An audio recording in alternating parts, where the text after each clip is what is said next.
ஆதி பாரதி சீரியலை பற்றி தான் நம்ம இந்த வீடியோக்குள்ளே நம்ம பார்க்க போகிறோம். நம்ம வீடியோக்குள்ளே போகிறது நம்ம சேனலுக்கு எல்லாம் சப்ஸ்கிரைப் பண்ணலாம், அவங்களாம் சப்ஸ்கிரைப் பண்ணிக்கிடுங்க. பக்கத்தில் உள்ள பெல் பட்டனை கிளிக் பண்ணிடுங்க. வாங்க வீடியோக்குள்ளே போகலாம். ஆதி என்ன இருந்தாலும் சரி தான், பாரதிக்கு நம்ம ஃபஸ்ட் ட்ரீட்மெண்ட் கொடுத்தது தப்பாக இருக்குமோ, ஒருவேளை பாரதி நம்மளை பற்றி தப்பாக நினச்சிருப்பாங்களோ அப்படின்னு சொல்லிட்டு ஆதி அதையே நினச்சிட்டு இருக்கிறாங்க. அடுத்துங்க பார்த்தோம்னா மித்ராவை தான் காட்டுறாங்க. மித்ரா சுதாகிட்ட சொல்லி பயங்கரமாக திட்டிகிட்டு இருக்கிறாங்க. என்ன இருந்தாலும் சரி தான், ஆதி இந்த மாதிரிக்கு முடிவெடுத்து பாரதியை காப்பாற்றுவார்னு சொல்லி கொஞ்சம் கூட எதிர்பார்க்கவே இல்லை. அதுவும் என் கண் முன்னாடியே இந்த மாதிரிக்கு நடந்துக்கிட்டது எவ்வளோ எரிச்சலாக இருக்குது தெரியுமா அப்படின்னு சொல்லவும், அப்போ சுதாகர் சொல்கிறாங்க, ஆமாம் மித்ரா, எனக்கு கூட சுத்தமாக பிடிக்கல. என்ன இருந்தாலும் சரி தான், ஆதி இப்படி நடந்திருக்கவே கூடாது அப்படிங்கிறாங்க. அந்த பாரதியோட கதை முடிஞ்சு போகட்டும்னு சொல்லி தான் நம்ம திட்டம் போட்டு வச்சோம்னா, ஆனால் இந்த மாதிரிலாம் நடந்துருச்சுத. ஒவ்வொரு கட்டத்துலேயும் அவளை ஏதாவது பண்ணணும்னு சொல்லிக்கிட்டு நம்மளும் முயற்சி எடுக்க தான் செய்கிறோம்.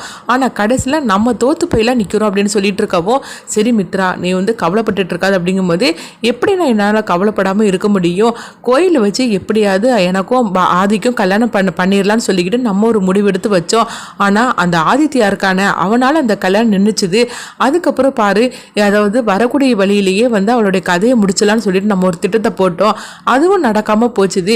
இப்படி என்ன திட்டம் போட்டாலும் நடக்காம போயிடுது. கடைசியில் அவளை நம்ம வீட்டுக்கு நம்ம கூடயே அழைச்சிட்டு வர மாதிரிக்கு ஒரு சூழ்நிலை ஏற்பட்டுருச்சுது அப்படின்னு சொல்லவும், இதெல்லாம் பார்க்கும்போது எனக்கு எவ்வளோ எரிச்சலாக இருக்குது தெரியுமா? திரும்பவும் ஒரே வீட்டுக்குள்ள அவங்க ரெண்டு வரையும் பார்க்கும்போது எனக்கு எவ்வளோ எரிச்சலாக இருக்குது தெரியுமா அப்படின்னு சொல்லவும், அப்போ சுதாகர் சொல்கிறாங்க, மித்ரா, உன்னுடைய நிலைமை எனக்கு புரியுது. ஆனால் என்ன பண்ணுறதுக்கு, நம்ம என்ன பிளான் போட்டாலும் கடைசியில் அது சொதப்பலாய் முடிஞ்சிருது. அப்படிங்கவும், எனக்கும் ஆதிக்கும் சீக்கிரமாக கல்யாணம் பண்ணி ஆதி இந்த ஊரை விட்டே நான் எப்படியாவது கூட்டிகிட்டு போகணும்னு சொல்லி நினைக்கிறேன். ஆனால் ஒவ்வொரு கட்டத்துலையும் இந்த மாதிரிக்கு ஏதாவது ஒரு சிக்கல் நடந்துக்கிட்டே இருக்குது.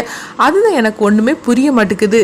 அந்த பாரதிக்கு சாதகமாக எல்லாமே இப்போ அமைஞ்சிருது அப்படின்னு சொல்லவும், உடனே சுதாகர் சொல்கிறாங்க, சரி மித்ரா, நீ இந்த மாதிரிக்கு பதட்டம் அடையாத, நீ கொஞ்சம் அமைதியாக ரெஸ்ட் எடு, நான் வாரேன் அப்படின்னு சொல்லிட்டு சுதாகர் போகவும், இங்கே பார்த்தோம்னா மீனாவையும் அவங்க அம்மாவையும் தான் காட்டுறாங்க. அப்போ அவங்க அம்மா மீனா கிட்ட சொல்லிட்டு இருக்கிறாங்க, இந்த ஆதி இந்த மாதிரிக்கு பண்ணுவான்னு சொல்லி நான் கொஞ்சம் கூட எதிர்பார்க்கவே இல்லை.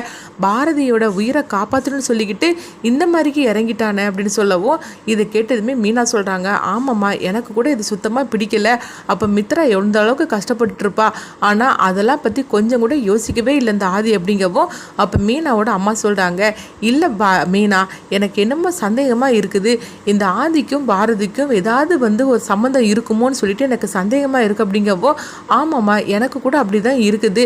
ஏன்னா இவங்க ரெண்டு பேரும் போகிற போக்கே சரியில்லை. எப்படியாவது ஆதிக்கும் மித்ராவுக்கும் கல்யாணம் பண்ணி வச்சிடலான்னு பார்த்தாக்கி அந்த பையன் இந்த மாதிரிக்கு இந்த கல்யாணத்தை தடுத்து நிறுத்திட்டான். அடுத்து பார்த்தாக்கி இந்த பாரதியை வீட்டை விட்டே நம்ம கஷ்டப்பட்டு துரத்தி விட்டோம். ஆனால் திரும்பவும் பாரு, பாரதி வீட்டுக்கே வந்துட்டா. இவங்களெல்லாம் எப்படி இந்த முழு துரத்தி விட முடியுமோ தெரியல. அப்படியே துரத்தி விட்டாலும் இந்த ஆதியும் அவங்க கூடையெல்லாம் பேருதான். அதுதான் எனக்கு ஒன்றும் புரிய மாட்டுக்கு அப்படிங்கவும், அப்போ சுதாகர் அங்கே வராங்க. அப்போ மீனா சுதாகர்கிட்ட சொல்கிறாங்க, என்னங்க, இந்த பாரதியோட குடும்பம் இந்த வீட்டில் இருக்கிறது எனக்கு சுத்தமாக பிடிக்கல. அவங்கள அன்னைக்கு கஷ்டப்பட்டு இந்த வீட்டை விட்டே அனுப்பி விட்டேன். ஆனால் திரும்பவும் மித்ரா அந்த வீட்டுக்கே பாரதி குடும்பத்தை அழைச்சிட்டு வந்துட்டால, அவங்கள பார்க்கும்போது எனக்கு ரொம்பவே எரிச்சலாக இருக்குங்க அப்படிங்கும்போது, அப்போ சுதாகர் சொல்கிறாங்க, எங்கள் பாரு மீனா, திரும்பவும் இந்த வீட்டை விட்டே நீ அனுப்பி விட்றாத, அவங்க இங்கே தான் இருப்பாங்க அப்படிங்கவும், அது எப்படிங்க எங்களால் சகிச்சுட்டு இருக்க முடியும்? அவங்க முகத்தை பார்த்தாலே எரிச்சலாக இருந்துட்டு இருக்குது.